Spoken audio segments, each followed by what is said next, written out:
వసుదేవసుతం దేవం కంసచాణూరమర్దనం దేవకీ పరమానందం కృష్ణం వందే జగద్గురుం.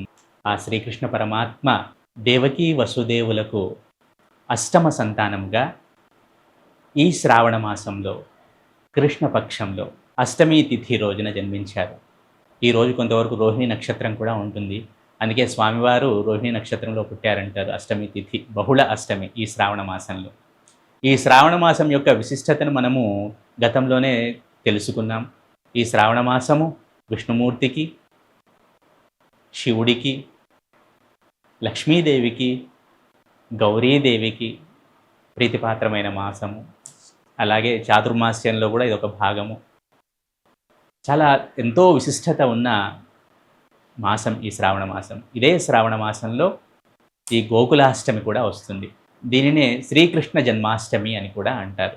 ఈ శ్రీకృష్ణ జన్మాష్టమి ఈసారి 16వ తేదీ వచ్చింది. శ్రీకృష్ణ జన్మాష్టమి రోజున ఎవరైతే భక్తి శ్రద్ధలతో ఈ వ్రతాన్ని ఆచరిస్తారో, ఈ పండగను జరుపుకుంటారో వారికి గోదాన ఫలం దక్కుతుంది. అలాగే కురుక్షేత్రంలో సువర్ణదానం చేసిన ఫలం దక్కుతుందని పెద్దలు చెప్తూ ఉంటారు. ఈ శ్రీకృష్ణ జన్మాష్టమిని యాదవులు చాలా గొప్పగా వేడుకగా జరుపుకుంటారు.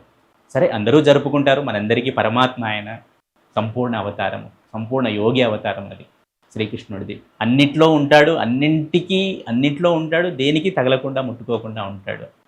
అది శ్రీకృష్ణ వారి గొప్పతనం. ఆ పరమాత్మ సంపూర్ణ అవతారము ఆ శ్రీకృష్ణ జన్మం.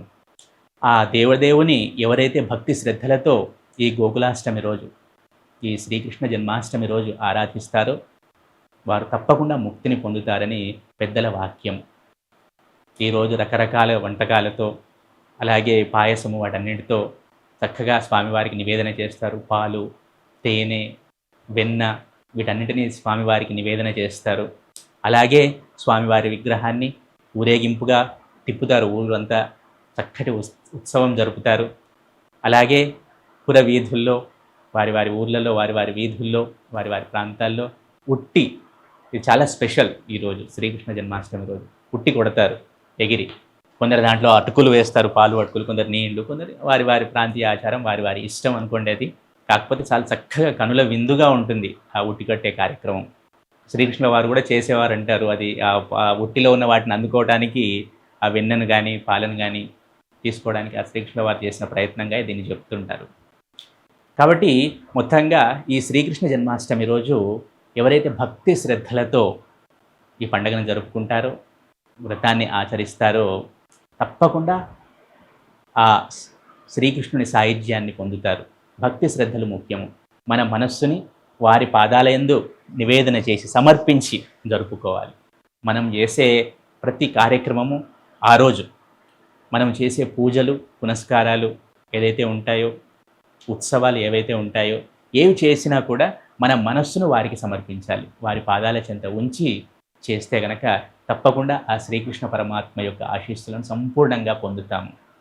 అలాగే తిరుమలలో కూడా ఈ శ్రీకృష్ణ జన్మాష్టమి వేడుకలు అద్భుతంగా జరుగుతాయి. ఈరోజు ఉత్తరాది వారు కూడా ఈ గోకులాష్టమిని అత్యంత వైభవోపేతంగా జరుపుకుంటారు. ముఖ్యంగా గుజరాతీలు, ఉత్తరాఖండ్ వారు, ఉత్తరప్రదేశ్ వారు, ఉత్తర భారతీయులందరూ కూడా చాలా గొప్పగా వైభవోపేతంగా ఈ శ్రీకృష్ణ జన్మాష్టమి వేడుకలను జరుపుకుంటారు అంగరంగ వైభవంగా. మన ప్రాంతంలో కూడా చాలా గొప్పగా జరుపుకుంటారు ఈ పండుగను. ఈ గోకులాష్టమి రోజు మనందరము ఆ శ్రీకృష్ణుని ప్రార్థిద్దాం, మనస్ఫూర్తిగా వారి ఆశీస్సులను పొందాం. శుభం కుయాత్.